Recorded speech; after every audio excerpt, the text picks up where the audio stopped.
ಶ್ರೀ ಕ್ಷೇತ್ರ ಧರ್ಮಸ್ಥಳ ಗ್ರಾಮಾಭಿವೃದ್ಧಿ ಯೋಜನೆ ವತಿಯಿಂದ ಜ್ಞಾನ ವಿಕಾಸ ಕೇಂದ್ರದ ವಾರ್ಷಿಕೋತ್ಸವ ಕಾರ್ಯಕ್ರಮ ಗುಬ್ಬಿ ತಾಲೂಕಿನ ಎಂಎನ್ ಕೋಟೆ ವಲಯ ಎಂಎನ್ ಕೋಟೆ ಕಾರ್ಯಕ್ಷೇತ್ರದ ಅದಲಗೆರೆ ಗ್ರಾಮದಲ್ಲಿ ಅದ್ದೂರಿಯಾಗಿ ಜರುಗಿತು। ಕಾರ್ಯಕ್ರಮವನ್ನು ನಿರ್ದೇಶಕಿ ದಯಾಶೀಲ ಉದ್ಘಾಟನೆ ಮಾಡಿದರು। ಬಳಿಕ ಮಾತನಾಡಿದ ಅವರು, ಮಾತೃಶ್ರೀ ಅಮ್ಮನವರ ಆಶಯದಂತೆ ಜ್ಞಾನ ವಿಕಾಸ ಕೇಂದ್ರವು ಮಹಿಳೆಯರಿಗೆ ಸ್ವಾವಲಂಬಿ ಜೀವನ ನಡೆಸಲು ಹಾಗೂ ಸ್ವಉದ್ಯೋಗ ನಡೆಸುವ ಹಲವು ಯೋಜನೆ ರೂಪಿಸುವ ಕುರಿತು ಸಂಕ್ಷಿಪ್ತವಾಗಿ ಮಹಿಳೆಯರಿಗೆ ಮಾಹಿತಿ ನೀಡುತ್ತಿದ್ದು, ಈ ಕ್ಷೇತ್ರವು ಮಹಿಳೆಯರ ಅಭಿವೃದ್ಧಿಗೆ ಸಾಕಷ್ಟು ಆರ್ಥಿಕ ಸಹಾಯ ತರಬೇತಿ ನೀಡುವಲ್ಲಿ ಮುಂದಾಗಿದೆ। ಅದರಂತೆ ಗ್ರಾಮೀಣ ಭಾಗದ ಮಹಿಳೆಯರು ಆರ್ಥಿಕ ಮತ್ತು ಸಾಮಾಜಿಕವಾಗಿ ಅಭಿವೃದ್ಧಿ ಹೊಂದಬೇಕು ಎಂದು ಮಹಿಳೆಯರಿಗೆ ಸಲಹೆ ನೀಡಿದರು। ಜ್ಞಾನ ವಿಕಾಸ ಕೇಂದ್ರದ ಸದಸ್ಯರು ವಾರ್ಷಿಕೋತ್ಸವದ ಅಂಗವಾಗಿ ವಿವಿಧ ಸಾಂಸ್ಕೃತಿಕ ಚಟುವಟಿಕೆ ನಡೆಸಿದರು। ಕಾರ್ಯಕ್ರಮದಲ್ಲಿ ಶ್ರೀ ಕ್ಷೇತ್ರ ಧರ್ಮಸ್ಥಳ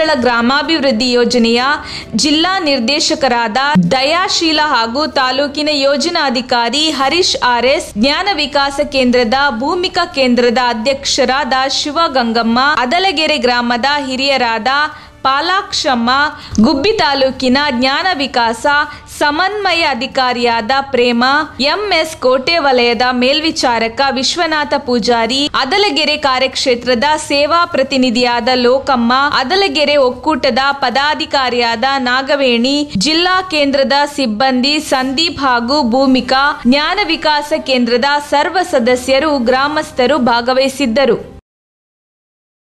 ನಮ್ಮ ತುಮಕೂರು ಮಾಧ್ಯಮದ ವಿಶೇಷ ಸುದ್ದಿಗಳನ್ನು ನಿರಂತರವಾಗಿ ಪಡೆದುಕೊಳ್ಳಲು ಚಾನೆಲ್ ಅನ್ನು ಸಬ್ಸ್ಕ್ರೈಬ್ ಮಾಡಿ। ಕ್ಷಣ ಕ್ಷಣದ ಸುದ್ದಿಗಳಿಗಾಗಿ www.nammathumakuru.com ಗೆ ಭೇಟಿ ನೀಡಿ।